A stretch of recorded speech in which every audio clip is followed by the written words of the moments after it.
From Washington, this is VOA News.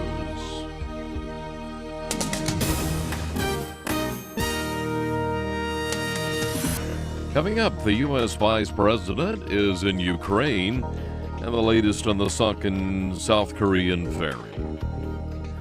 Hello, everyone. I'm Steve Norman. U.S. Secretary of State John Kerry has urged Russia to take concrete steps to implement an agreement it was reached last week between Ukraine, Russia, and the European Union, as well as the United States, aimed at diffusing tensions in eastern Ukraine. Secretary Kerry told Russian Foreign Minister Sergei Lavrov by telephone on Monday Russia should publicly call on separatists to vacate illegal buildings and checkpoints, accept amnesty, and address their grievances publicly and politically.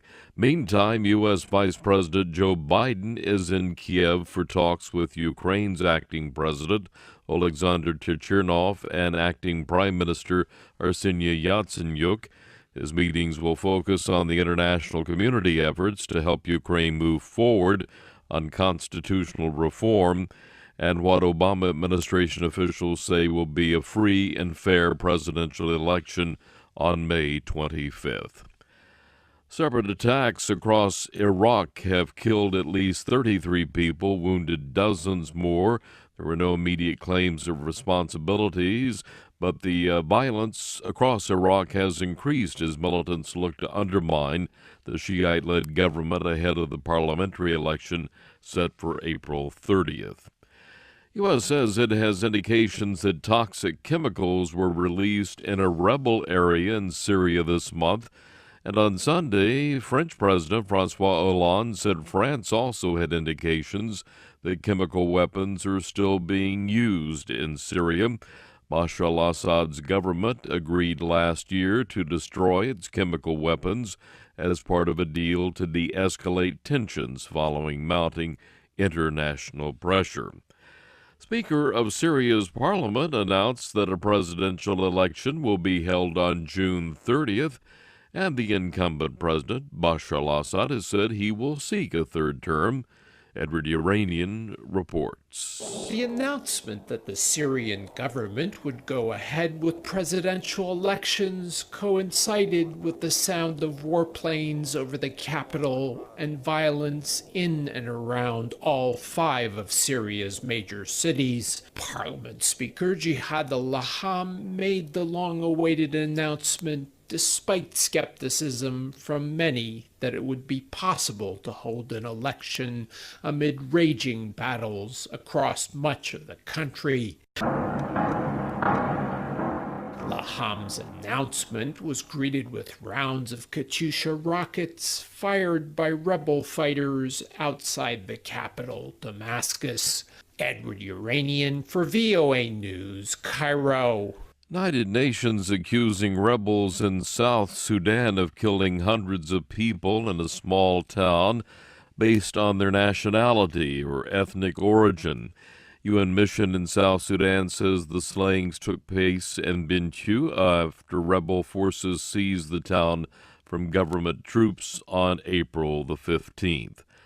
South Korea's president says the actions of the captain and crew of the ferry that capsized last week with 476 aboard were like murder. 선장과 일부 승무원들의 행위는 상식적으로 도저히 납득할 수 없고. Ms. Park said their behavior was incomprehensible and unacceptable. The captain, the third mate, and one other crew member were arrested on Saturday on charges of deserting their passengers as the ferry was sinking. Divers have pulled more than 80 bodies from the sunken boat. More than 200 are still unaccounted for. Most of the victims were high school students. Rescuers saved 174 people as the vessel sank. A young boy, 16 years old, from the U.S. state of California is lucky to be alive, they say, after hiding in an airplane wheel well on a 5-hour flight to Hawaii. U.S. Federal Bureau of Investigation spokesperson says the boy ran away from home on Sunday morning, climbed a fence at the airport in San Jose, California, before stowing away on the Hawaiian Airlines flight. A spokesman for the airline says the boy is exceptionally lucky to have survived. Meb Kefezgi won the Boston Marathon on Monday, the first American since 1983 to do that. He crossed the finish line in 2 hours, 8 minutes, 37 seconds. This was the first running of the Boston Marathon since last year's deadly bombing that killed 3 and left hundreds wounded.